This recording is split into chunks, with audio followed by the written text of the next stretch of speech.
What's going on? We back with the Boxing Clinic and more. Y'all know what it is. Your boy CJ Goodfella. You know what it is, man. Back. Shout out to the LDBC. Say that proudly. You know what it is, man. Don't forget to check out the new podcast, Me the Cali Enigma. Got Raw and Cut featuring the Cali Enigma and your boy CJ Goodfella. Link in the description. Raw and Cut, real life politics, sports, all that good stuff. But I seen Blood Boxing Returns video on the heavyweight, potential World Boxing Super Series heavyweight. And I seen other people talking about the World Boxing Super Series make their third division heavyweight.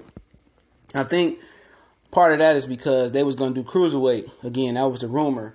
But they probably thought Alexander Usyk was going to move up and vacate the belts. But now it seems that Tony Bellew wants the Usyk fight at cruiserweight for all the belts, which makes sense. So now they potentially may move on to the heavyweight division. It's just rumor. I'm not saying that I know for sure. I got a source. Whoop whoop whoop. They gonna tell me they got they doing a heavyweight tournament. All right. But if they did a heavyweight tournament, I wouldn't expect Wilder and Joshua to be in there, and that's the only fight that truly matters at heavyweight. That's the only fight that matters. Depending on when Usyk and Bellew fight, if Usyk can squeeze up in this tournament, or the winner of Usyk and Bellew can squeeze up in this tournament, which I think is going to be Usyk pretty easily, all right? The only intrigue about this tournament is Usyk, honestly. Because Wilder and Joshua won't be in it. Puev probably won't be in it because he has a mandatory with Joshua. Fury, won't be in it because him and Puev actually got to fight for the mandatory for the IBF, for Joshua's IBF belt, all right? But the only real intrigue about this tournament would be if Usyk can defeat the field and eventually beat the other co-favorite in Luis Ortiz. That's the only intrigue, and I think that is intriguing enough for you to go pay attention and watch it.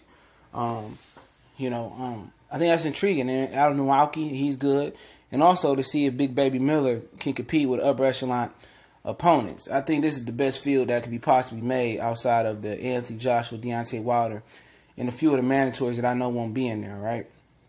I think this is good, even with a loss between Dillian White or Joseph Parker. A loser still should get in. It's intriguing though. It's very, very intriguing. But Wilder and Joshua overshadows this tournament for the casual fan. That's what they want to see. If you told the casual fan that Wilder and Joshua was going to be in this tournament, you take Parker and White out, or whoever you want to take out, and insert those two in there.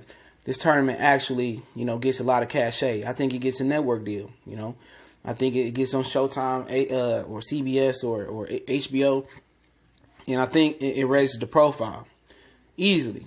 Easily it raises the profile. But, with this field being in here, unless you want to throw Brian Jennings in there or somebody of that nature that doesn't have a mandatory defense, hardcore fans want to watch it, but the casual fans, they're not going to flock to this, man.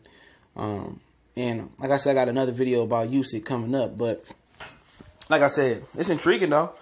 I definitely it would be on my antennas as a hardcore, purist type of boxing fan, man. Easily, man. I think both of these, I think this field is kind of good. I think it's good to kind of, weed out the real from the fake. You got so many guys that in this division that think they popping when they not. Even Parker losing, he still think the creme de la creme and deserves a Joshua rematch. Dillian White, he's trash. He thinks he's the truth.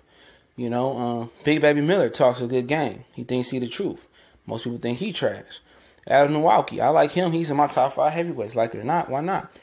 And Ortiz, people think he's the second best heavyweight, and you can prove that. And like I said, man, it'll be the price of admission or the price to see it with Usyk, and then with Usyk and Ortiz in it just for them. But as far as on a casual level, getting the notoriety deserved, this tournament would need Joshua and Wilder. We know that ain't happening. It definitely ain't happening.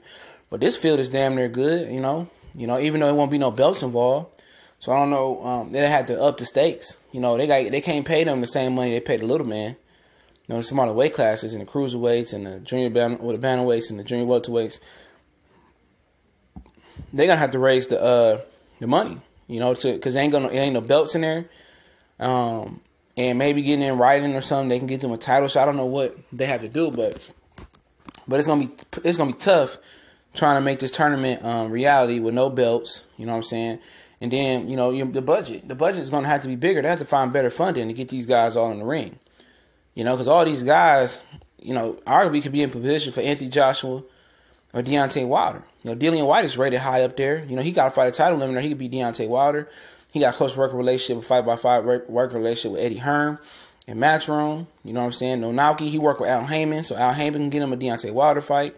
Joseph Parker already had his taste. Miller's close to Eddie Hearn. He can get a Deontay Wilder fight. Luis Ortiz is rumored to have a Deontay Wilder fight at the end of the year.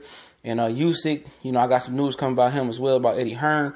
So he beat Tony Bellew and come back up. He can have a mandatory shot versus Anthony Joshua as well. So it's a lot of different things, you know, with these guys. All these dudes have a fast track or a pipeline to getting a shot at one of the titles. So why would they all fight each other? There's no titles or it's not enough money on the line. That little money they paying the other weight class, they're going to have to come with some big money on this one.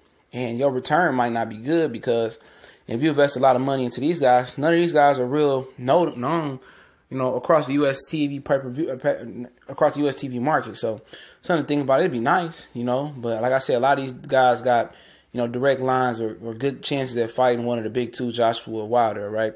It's the Boxing Clinic and more. It's your boy, CJ Goodfella. Don't forget, we on Facebook, Instagram, Twitter. All the links into the description. Make sure you hit the drop-down box. That's the description. Check out everything we got going on there. Articles, sources, every time it's news or rumor. Most rumors I put a source in there. Breaking news, I always put a source in there, so make sure you check that out. We got the new podcast popping off, Raw and Uncut, featuring the Cali Enigma and myself, so you go ahead and check that out as well. Subscribe over at Castbox, you know what I'm saying? Just hit the link in the description. It'll take you to Castbox to get the app, or take you to the website, sign up with Facebook or Google. You Gucci, all right? Don't forget to subscribe, hit the bell icon, share. And y'all know what it is, man. Don't forget my brother Cali Enigma. I'm gonna link his channel into the description. Y'all subscribe to him. Let's get him over 1,000 subscribers, all right? One time for the one time. Your boy Goodfella. We gone.